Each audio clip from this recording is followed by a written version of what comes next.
The scientists admit there's little practical use from the research, but it could be helpful in areas of further study. This is face and object recognition. This is sort of the detailed environment. It could also help us understand the sweaty, clammy, gushy side of love, or a small step towards understanding the workings of the most wonderful machine in the world, the human brain.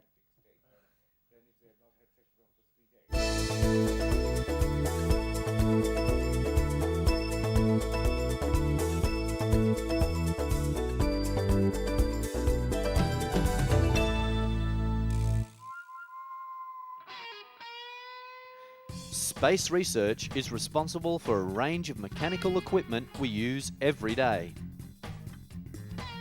NASA's need for a tool to take samples from beneath the surface of the Moon led to the development of the battery-powered drill. Seeing the interest in that tool, the private sector used the technology for an array of power tools, including the cordless screwdriver, the portable vacuum cleaner, and battery-powered video cameras and telephones. What about the lunar rover? It was used by astronauts to get around the Moon. After seeing its one-handed driving system, one man asked if it could be modified for use by the physically disabled, and it was. The uni-stick driving system requires one hand on the control to accelerate, turn, and brake. The spacesuit has also provided some interesting and life-saving technology into our world. The development of better breathing equipment for firefighters has helped to decrease the number of smoke injuries while allowing firefighters to get further into burning buildings and take greater control of the blaze. Technology developed for use on Skylab in the 70s has been used to develop the sophisticated smoke and fire detectors found in virtually every home and office. This technology was also used to develop a portable blood pressure measuring system and infrared thermometer, which measures your body temperature through your eardrum in 2 seconds or less. To explore the new realms of space, new materials were required to keep explorers safe. Those materials have been put to use here on Earth. A thin polyester film used on the Echo 1 satellite and then to line the Apollo spacecrafts and suits is now available as the space blanket. Originally meant to keep radiation away from the body, the film also works to retain heat radiation by the body, making a perfect lightweight emergency blanket. Spacesuit technology intended to keep astronauts from getting too hot is the idea behind the cool vest, used by children born without sweat glands. Believe it or not, bicycle helmets. Yes, another spin-off from space research. The composite materials of many helmets worn by bicycle racers and pleasure riders are descendants from NASA. The research on material and aerodynamics has been adapted from the aerofoil designs to reduce drag on fighter planes. And you know your new tennis shoes? Even that bounce can be traced to astronaut moon boots. Scratch-resistant sunglasses? Yep, another one. Can you imagine life without computers? Imagine no internet or MP files. While some developments in microcomputer technology are not direct creations of NASA research, the speed of their development got a boost from the space program. Technology used to enhance the pictures of the Moon is now at work in magnetic imaging. Even amusement roller coasters have been developed from astronaut training programs and flight simulators.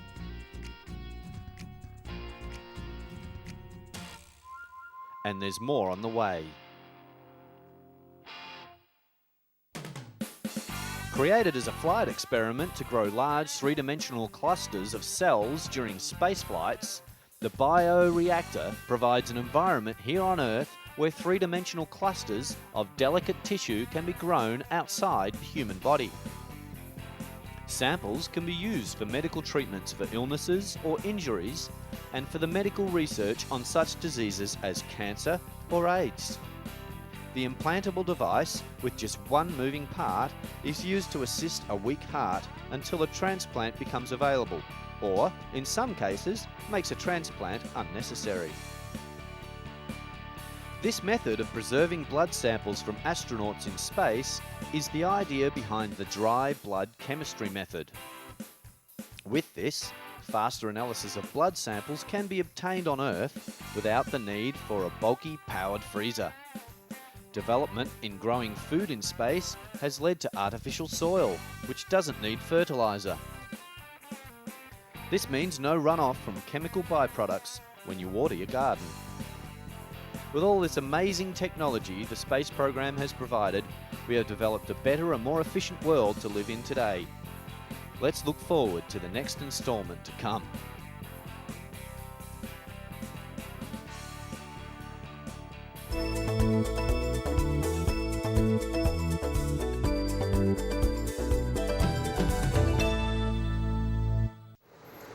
When you think of Thailand, you don't usually think of five-star healthcare, but a hospital in Bangkok is providing just that and attracting patients from all around the world.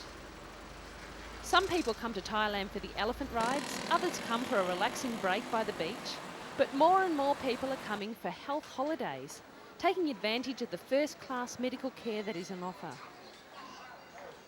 The major provider of this care is Bumrungrad Hospital in Bangkok. Patients claim it's more like a five-star hotel than a hospital. Bumrungrad is one of the largest private hospitals in Southeast Asia, treating more than 500,000 patients each year. More than 130,000 of these patients come from outside Thailand. The majority of foreign patients come from neighbouring countries where the healthcare system is not as advanced, such as Bangladesh and Cambodia. But many people from America and Australia are now travelling to Thailand for specialist care or cosmetic surgery at a fraction of the cost. People are very surprised when they come into an environment that is truly five-star in terms of its comfort.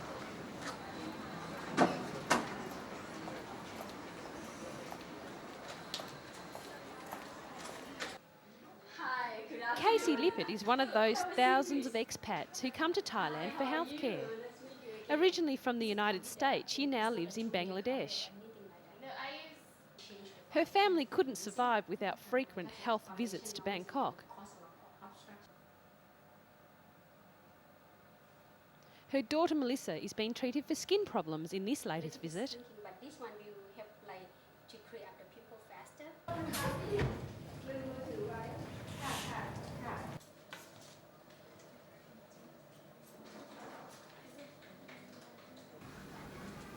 Apart from first-class health facilities and medical equipment, Bumrungrad also offers all the services you would expect from a hotel. Thanks.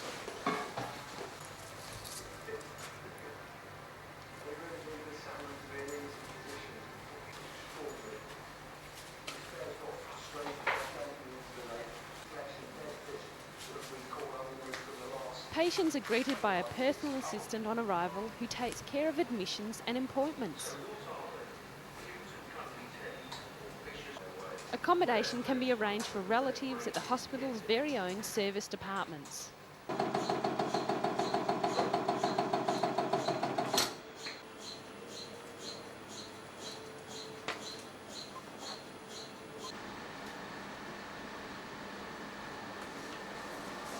Patients can have internet access to their room, order food from a special menu which caters for various religious groups. You can even get a milkshake delivered to your hospital bed.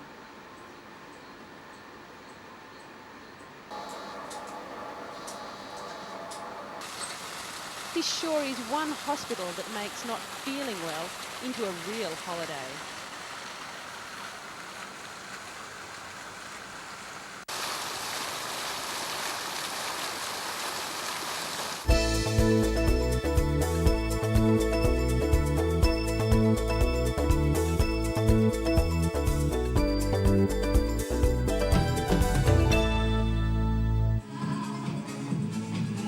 With obesity such a problem around the world, a gym owner has found what he thinks might be a solution to the problem. He has opened a gymnasium specifically designed for young, overweight kids. I want to see your arms moving. Take your hands off there, please. And move your feet The back. machines are mini versions of those one would find in an adult gym, but specifically designed to prevent children from hurting themselves. Total Youth Fitness caters to children aged 6 to 16 years old. and its aim is to produce strong and physically active kids. The child obesity epidemic is being blamed on unhealthy diets, overeating, and declining physical education in school.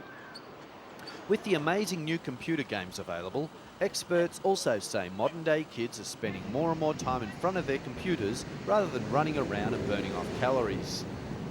Some fear a gym geared to children will make the kids too conscious of their figures at too early an age, a criticism rejected by the gym's founder, who claims that by losing weight, the youngsters gain in confidence. Medical sources say the number of overweight children in the United States has doubled in the past 20 years, with at least 1 in every 4 children being 20% above the ideal weight. Overweight children tend to develop problems of heart disease, hypertension and depression. So get those bodies moving.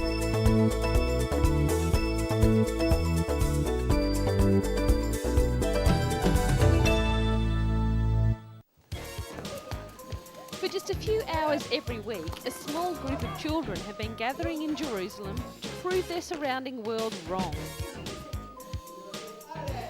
They have shown that amidst the violent Israeli-Palestinian conflict, there can be racial harmony.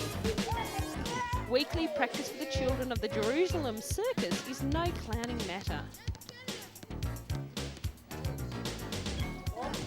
These 15 children are practicing not just circus acts, but a different view of the future.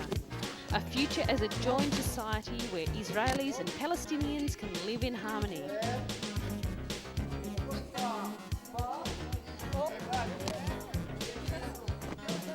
Alicia Tobias, the organiser of the Jerusalem circus, believes in her creation of a peaceful environment. This is a place where the violence outside is forgotten for one moment, she says, and 15 school children are proving she may be right. For most Israelis and Palestinians, as well as for many students, it is almost impossible now to imagine a future free from violent conflict. The pupils of Tobias School say they don't talk politics much, and some say their future is likely to remain dominated by constant strife between the two divided populations. But the same children have begun working with each other, crossing the divide that has affected the land they live in. Tobias started the Jerusalem Circus a year ago. A non-profit organisation, the circus teaches children circus skills with the ultimate aim of performing in Israel and the West Bank. The circus school soon proved popular with the Israeli and Arab communities in and around Jerusalem. The children are from as diverse backgrounds as their trainers, one of whom is a Russian immigrant and former circus performer, and the other a Palestinian actor. The Israeli children come from immigrant and conservative backgrounds as well as left-wing homes, and the Arab children come from Israeli, Arab and Palestinian communities in and around Jerusalem. The circus children intend starting circus performances in the next few months and are busy perfecting a mix of coordinated and individual acts. Despite the violence, there is still hope to perform street circus acts in front of Israelis and in the West Bank.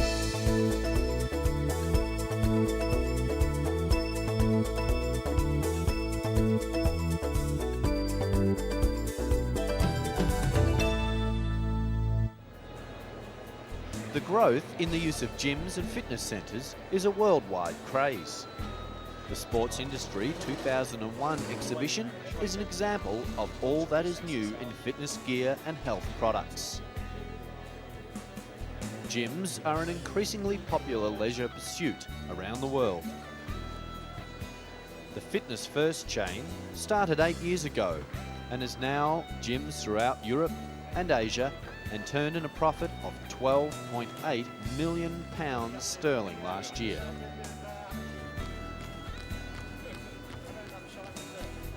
In a bid to make people fitter and healthier, some governments are considering bringing in a scheme to encourage doctors to refer patients for exercise.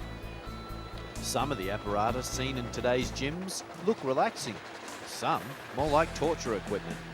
But there is every sign that the appeal of modern gyms will continue to grow.